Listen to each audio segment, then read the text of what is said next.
Hi everyone, कैसे हो आप सब। आई होप आप सब ठीक होंगे। माय सेल्फ डॉक्टर दिव्या राय आज फिर आपके सामने एक नई वीडियो के साथ प्रस्तुत हूँ और आप सभी का इस यूट्यूब चैनल पे वेलकम करती हूँ। स्टूडेंट्स, आज हम सब इंग्लिश ग्रामर के अंतर्गत आने वाले टॉपिक टेंस को पढ़ेंगे। स्टूडेंट्स, इसके पहले वीडियो में हमने प्रेजेंट इंडेफिनिट टेंस को पढ़ा था। आज की इस वीडियो में हम सब प्रेजेंट कॉन्टिन्यूअस टेंस को पढ़ेंगे, जो प्रेजेंट टेंस का सेकंड सब टाइप है। और ये जानेंगे कि इस टेंस में कैसे सेंटेंस को फ्रेम करते हैं, कैसे इसका स्ट्रक्चर होता है और एग्जाम्पल के साथ भी इसको बखूबी समझेंगे। तो स्टूडेंट्स, चलिए शुरू करते हैं। स्टूडेंट्स, आज का हमारा टॉपिक है प्रेजेंट कॉन्टिन्यूअस टेंस। आज हम इसके बारे में स्टडी करेंगे।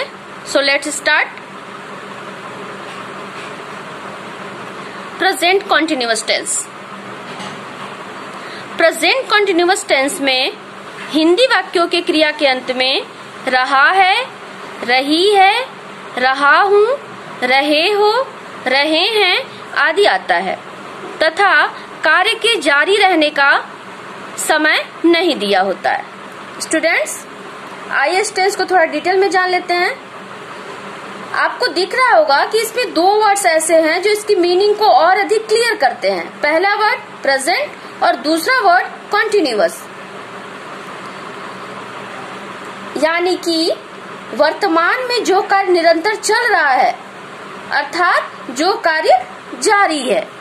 कहने का मतलब ये है कि आप यहाँ नोट के रूप में देखिए कि कार्य, इस तरह के सेंटेंसेस को देख के ऐसा प्रतीत होता है, ऐसा आप महसूस करते हैं कि कार्य अभी पूरा नहीं हुआ है, बल्कि क्या है, वो जारी है, कंटिन्यूअस फॉर्म में है।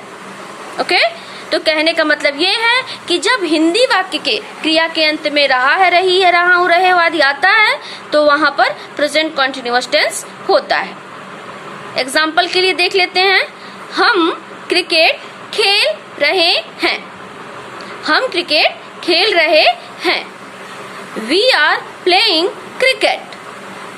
अब यहाँ देखिए, हम क्रिकेट खेल रहे हैं, ये काम जो है वो क्या हो रहा है, कंटिन्यूअस फॉर्म में चल रहा है। और आपको इस सेंटेंस को देखकर ये कंप्लीट पता चल रहा है कि ये कार्य कंप्लीट नहीं हुआ है, पूरा नहीं हुआ है, ये कार्य अभी प्रोसेस में है, यानी कि चल रहा है।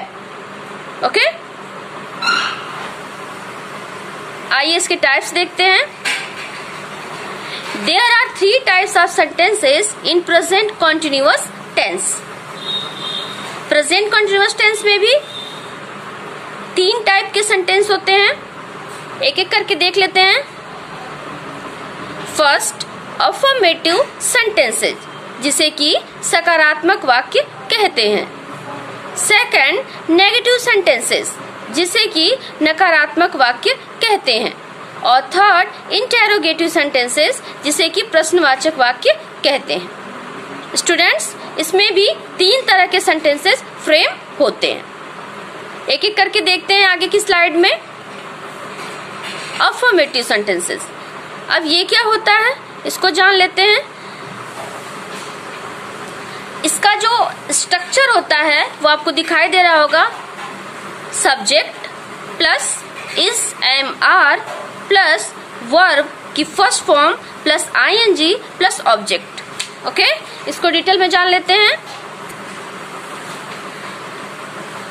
आई के साथ एम, ही, शी, इट तथा एक वचनकर्ता के साथ इज तथा वी, यू, दे या किसी भी बहुवचनकर्ता के साथ आर का प्रयोग होता है।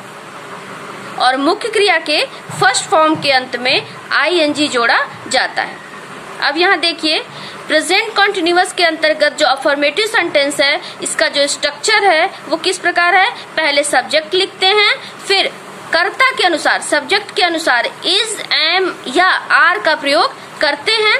इसके बाद वर्ब की फर्स्ट फॉर्म लिखते हैं, जिसके साथ आईएनजी जोड़ दिया जाता है और फिर जो भी आपका ऑब्जेक्ट या कॉम्प्लीमेंट होता है वो आप लिखते हैं। ओके, एग्जाम्पल के लिए देख लेते हैं। राधा खाना बना रही है। Radha is cooking food. अब यहां देखिए राधा क्या है, सब्जेक्ट है, और वो कैसी सब्जेक्ट है, नाउन है, singular noun. Singular noun means ये सिंगुलर फॉर्म में है। सिंगुलर फॉर्म में रहने के नाते इसके साथ एक वचन करता है तो यहाँ पे इज का प्रयोग होगा। देन कुक, कुक क्या है, वर्ब की फर्स्ट फॉर्म है, इसमें आईएनजी लगा हुआ है जो कि बना देता है इसको कुकिंग, और उसके बाद ऑब्जेक्ट आ जाता है फूड। ओके, सेकंड है वे दौड़ रहे हैं। They are running. यहां पर भी देखिए दे क्या है, सब्जेक्ट है, और ये क्या है, ये थर्ड पर्सन प्लूरल नंबर है। पर्सन के बारे में यदि आपको कंफ्यूजन होगा, यदि आपको कोई डाउट है, तो इसके लिए आप मेरी आने वाली वीडियोज को, जो कि मैं सिर्फ पर्सन्स पे बनाऊंगी, आप देख सकते हैं। ओके, तो यहाँ पर मैंने इसकी पूरी वीडियो में भी फर्स्ट पर्सन, सेकंड पर्सन और थर्ड पर्सन को थोड़ा थोड़ा क्लियर किया था, तो मे बी आपको समझने में आसानी होगी। वे जो होता है, वे क्या है, ये यानी कि the third person singular form, third person plural form होता है। अब इसके साथ क्या है, चूंकि ये बहुवचन में आता है, प्लूरल नंबर में आता है, तो इसके साथ आर का प्रयोग होगा। देन रन, रन क्या है, वर्ब है, और वर्ब के साथ आईएनजी जुड़ जाने से ये बन गया है running. They are running. Okay, अब यहाँ थोड़ा क्लियर कर लेते हैं कि किसके साथ किस हेल्पिंग वर्ब का यूज होता है। आई क्या है, ये फर्स्ट पर्सन सिंगुलर है, इसके साथ एम का प्रयोग होता है। देन वी क्या है, फर्स्ट पर्सन प्लूरल है, इसके साथ आर का प्रयोग होता है। यू क्या है, second person singular and plural दोनों में आता है, इसमें आर का प्रयोग होता है। और he, she, it and Ram any singular noun, उसके साथ किसका प्रयोग होगा, इज का प्रयोग होगा। Any singular noun, he, she, it, Ram, कोई भी अगर सिंगुलर नाउन है और ये सब चीजें क्या है, थर्ड पर्सन में आती हैं, तो थर्ड पर्सन सिंगुलर फॉर्म, इसके साथ किसका प्रयोग होता है, इज का प्रयोग होता है। देन क्या है, दे क्या है, थर्ड पर्सन का प्लूरल फॉर्म है, इसके साथ आर का प्रयोग होता है। तो स्टूडेंट्स, यहाँ आपको मे बी क्लियर हो गया होगा कि किस सब्जेक्ट के साथ क्या हेल्पिंग वर्ब यूज होती है। ओके, तो स्टूडेंट्स, मे बी आपको समझ में आ गया होगा कि प्रेजेंट कॉन्टिन्यूअस टेंस का अफर्मेटिव सेंटेंस क्या होता है, इसका स्ट्रक्चर क्या होता है, और इसको बनाने की रूल क्या होते हैं। आगे देखते हैं नेगेटिव सेंटेंसेस, यानी कि नकारात्मक वाक्य।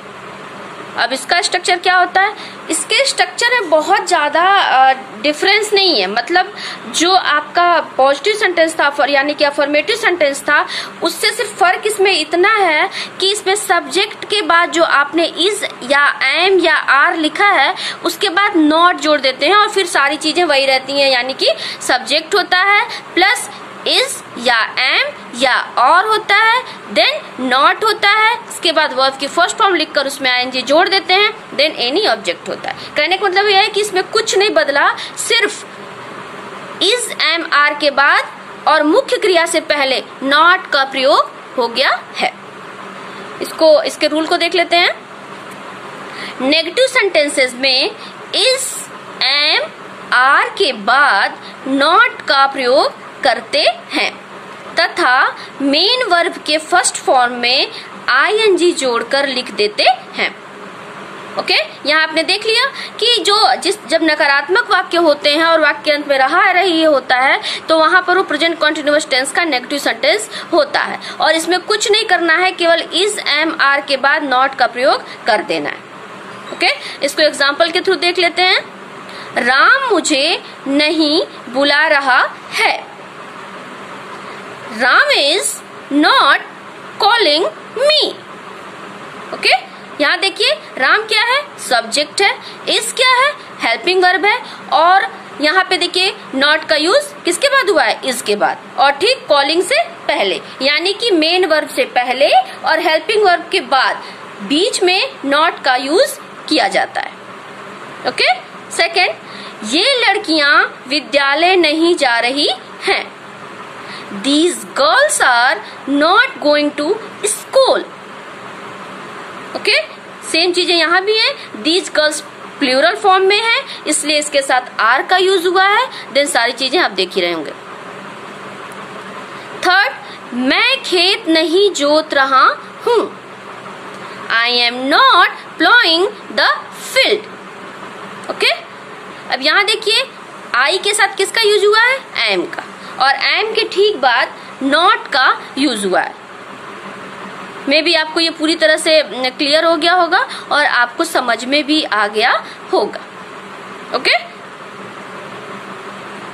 तो इसमें आपने ये जाना कि नेगेटिव सेंटेंस क्या होता है और कैसे उसमें सेंटेंस को फॉर्म करते हैं या सेंटेंस को फ्रेम करते हैं। ओके, आगे देखते हैं इंटेरोगेटिव सेंटेंसेस, यानी कि प्रश्नवाचक वाक्य।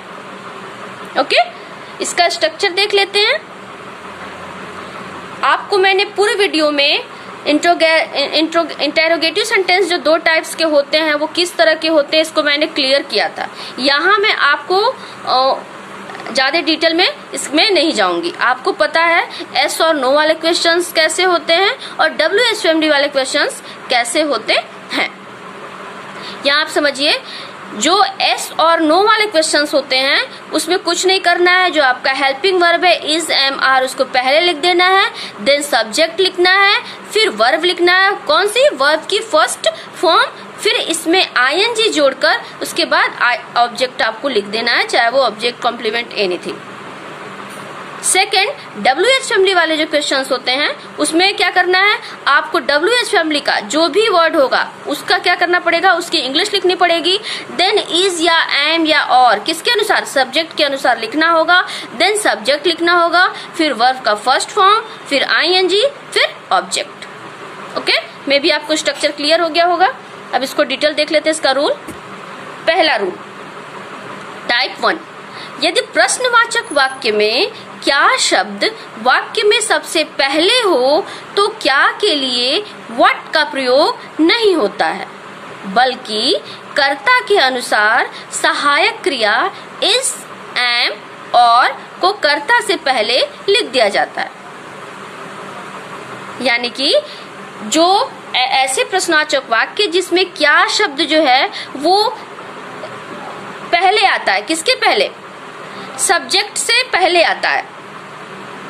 ठीक है, तो वहां पर आपको उस शब्द की क्या, क्यों, कैसे जो भी वर्ड हो उसकी इंग्लिश नहीं लिखनी होती है। सीधे सबसे पहले आपको हेल्पिंग वर्ब को पहले कर देना होता है, इज या एम या आर, और फिर उसके बाद सब्जेक्ट। देन सब्जेक्ट के बाद क्या करना है, वो आपकी फर्स्ट फॉर्म लिखनी है और उसमें आईएनजी जोड़ना है। देन ऑब्जेक्ट लिख देना है। ओके, एग्जाम्पल के थ्रू थोड़ा सा समझ लेते हैं। क्या हम लोग दिल्ली जा रहे हैं, क्या हम लोग दिल्ली जा रहे हैं, और वी गोइंग टू दिल्ली। यहाँ देखिए वी क्या है, वी आपका फर्स्ट पर्सन प्लूरल नंबर है, तो प्लूरल नंबर का होने के नाते इसके साथ आर का यूज होगा। तो सबसे पहले मैंने आर लिखा, फिर सब्जेक्ट लिखा, फिर क्या लिखा, वर्ब लिखा, वर्ब की फर्स्ट फॉर्म के साथ आईएनजी है और उसके बाद ऑब्जेक्ट को लिख दिया। मैं भी आपको क्लियर हो गया होगा। ओके, सेकंड, क्या मैं पत्र लिख रहा हूं। अब यहां भी देखिए क्या क्या है, क्या वर्ड जो है वो सब्जेक्ट से पहले आया है। इसमें सब्जेक्ट क्या है, मैं से पहले क्या आया है, तो फिर यहाँ भी उसी तरह करेंगे। सबसे पहले क्या की इंग्लिश ना लिख करके हेल्पिंग वर्ब लिखेंगे, किसके अकॉर्डिंग, सब्जेक्ट के अकॉर्डिंग। सब्जेक्ट इसमें क्या है, आई है, इसलिए हेल्पिंग वर्ब एम का यूज होगा। Am I writing a letter. Okay, मे भी आपको समझ में आ गया होगा स्टूडेंट्स। अब चलिए इसका टाइप 2 देख लेते हैं। WH वाले क्वेश्चंस कैसे होते हैं।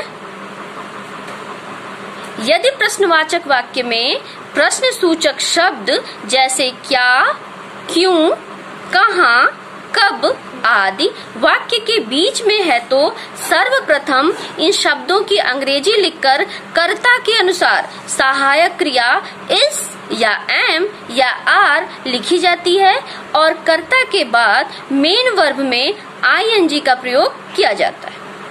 ओके, कहने का मतलब ये है कि जब भी प्रश्नवाचक शब्द जो भी हो, क्या हो, क्यों हो, कहाँ हो, कब हो, ये सेंटेंस के बीच में आ जाता है तो फिर क्या करते हैं, हमें इनकी इंग्लिश लिखना अनिवार्य हो जाता है।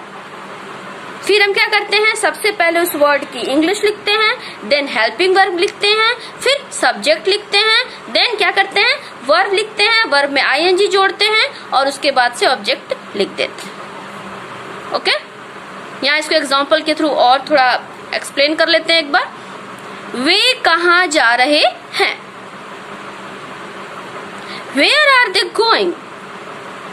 यहाँ देखिए कहाँ, कहाँ क्या है, WH फैमिली से आता है, इसलिए सबसे पहले ये बीच में आया है सेंटेंस के, तो सबसे पहले इसकी इंग्लिश लिखेंगे वेयर, देन क्या करेंगे, हेल्पिंग वर्ब लिखेंगे आर, देन दे लिखेंगे जो कि सब्जेक्ट है और फिर वर्ब लिखकर उसमें आईएनजी जोड़ दिया गया। क्लियर। सेकंड, तुम यहाँ कब आ रहे हो, तुम यहाँ कब आ रहे हो। यहाँ देखिए कब, कब क्या है, WH फैमिली का है और ये सेंटेंस के बीच में आया है, तो यहाँ पर सबसे पहले कब की इंग्लिश लिखेंगे व्हेन, उसके बाद आर लिखेंगे क्योंकि यू के साथ आर का यूज होता है, देन वर्ब लिखेंगे, फिर एनीथिंग। तो व्हेन, तुम यहाँ कब आ रहे हो, when are you coming here. Last, वह क्यों रो रही है, वह क्यों रो रही है, Why is she weeping? Why is she weeping? यहाँ भी देखिए क्यों, क्यों क्या है, WH फैमिली सेंटेंस के बीच में आया है और इसलिए हमने इसकी क्या करी, सबसे पहले इंग्लिश लिखी है, फिर हेल्पिंग वर्ब लिखा है, देन सब्जेक्ट लिखा है, उसके बाद से वर्ब में आईएनजी जोड़ दिया। ओके स्टूडेंट्स, आई होप आपको ये पूरी तरह से समझ में आ गया होगा। आगे चलते हैं, एक चीज और देख लेते हैं। यहाँ पर वही यदि प्रश्नवाचक वाक्य नकारात्मक है, प्रश्नवाचक भी है और साथ में नकारात्मक भी है, मतलब उसमें नहीं भी लगा हुआ है, तो मुख्य क्रिया से पहले नॉट आ जाता है। कुछ नहीं करना है, केवल मुख्य क्रिया से पहले नॉट लिख देना है, प्रोसेस सारी वही होगी। जैसे why is he not playing today? Why is he not playing today? वह आज क्यों नहीं खेल रहा है। यहाँ देखिए कुछ नहीं, केवल वो जो हेल्प WH फैमिली का वर्ड पहले लिखा, देन हेल्पिंग वर्ब लिखा, फिर सब्जेक्ट लिखा और ठीक सब्जेक्ट के बाद और वर्ब से पहले नॉट को लिख दिया गया। क्लियर। आगे चलते हैं स्टूडेंट्स। अब तक जो भी हमने पढ़ा, जो भी स्टडी किया, जो भी समझा, उसके बेस पे मैंने कुछ मिसलेनियस एक्सरसाइज दिए हैं आपको और ये दोनों फॉर्म में है, translate into English, translate into Hindi. आपको ये अपनी नोटबुक में लिखना है और इसे कंप्लीट करके व्हाट्सएप पर सेंड करना है। इससे आपने जो कुछ भी अब तक लर्निंग की उसका इवैल्यूएशन हो जाता है। ओके, चलिए देखिए मैं इसको एक बार पढ़ करके क्लियर कर देती हूँ। First, translate into English. Rekha नृत्य कर रही है। मैं एक कार खरीदने जा रहा हूँ। मैं सोने जा रहा हूँ। नेक्स्ट, बच्चे कक्षा में शोर कर रहे हैं। नेक्स्ट, तुम नहीं पढ़ रहे हो। देन, शीला बाजार नहीं जा रही है। क्या प्रगति अपने पिता के साथ खेल रही है। देन, राम अभी क्या कर रहा है। And last one is, way park में क्यों नहीं खेल रहे हैं। ओके, इसके बाद ट्रांसलेट इनटू हिंदी को देख लेते हैं सेंटेंसेस को। I am reading my book. They are playing football. He is going to the library. We are coming for shopping. Next, I am not replying her. She is listening to music. Are you going to school every day? Why are you going by train? Next and last is Sohan not going to watch cinema today? Okay तो students इसको आप अपनी notebook में लिखिए और इसको translate करिए।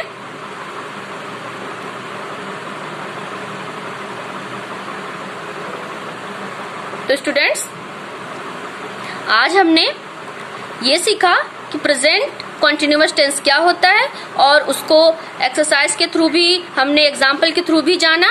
अब आज के लिए आपको जो एक्सरसाइज दी गई है उसको आप कंप्लीट करिए। ओके तो स्टूडेंट्स कैसी लगी ये वीडियो आपको? मैं आशा करती हूँ कि ये वीडियो आपके लिए बहुत वैल्यूएबल होगी और आपको समझ में भी आई होगी। मैं जितना हो सकता है उतना बेहतर तरीके से, उतने आसान तरीके से, उतने सरल तरीके से आपको ये कंटेंट पढ़ा रही हूँ और कोशिश कर रही हूँ कि आपको अच्छी तरह से समझ में आए। स्टूडेंट्स आज की इस वीडियो में हम सब ने प्रेजेंट कॉन्टिन्यूअस टेंस को पढ़ा। इसकी अगली वीडियो में हम सब प्रेजेंट परफेक्ट टेंस को पढ़ेंगे। तो स्टूडेंट्स आज के लिए बस इतना ही। Thank you so much.